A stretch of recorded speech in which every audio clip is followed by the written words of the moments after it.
जळगाव जिल्ह्यात मागील काही दिवसांपासून पावसाची रिपरिप सुरू होती। ढगाळ वातावरणामुळे तापमानात 30 अंशावर होते। मात्र या आठवड्यात पावसाने विश्रांती घेतली। भारतातील ईशान्येकडील भागावर कमी दाबाचा पट्टा निर्माण झाल्यामुळे पावसाला काहीसा ब्रेक लागला आहे। पावसाने उसंती घेतल्याने तापमानात वाढ झाली आहे। बुधवारी पारा 33 अंश सेल्सिअसवर पोहोचला होता। दरम्यान 15 ते 20 ऑगस्ट या कालावधीत ऊन सावलीच्या खेळामध्ये पुढील काही दिवस उघडीप राहण्याची शक्यता आहे। कमाल तापमान 32 ते 33 डिग्री सेल्सिअस दरम्यान राहील, तर किमान तापमान 25 ते 26 डिग्री सेल्सिअस दरम्यान राहील। हलक्या श्रावण सरी म्हणजेच अत्यंत तुरळक पावसाची शक्यता आहे।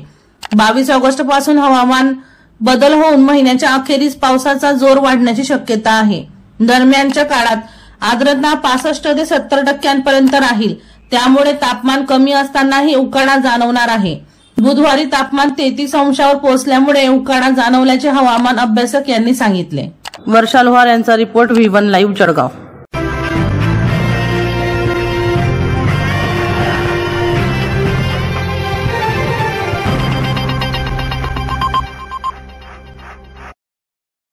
दीपक राठोड यांचा रिपोर्ट DR न्यूज जळगाव।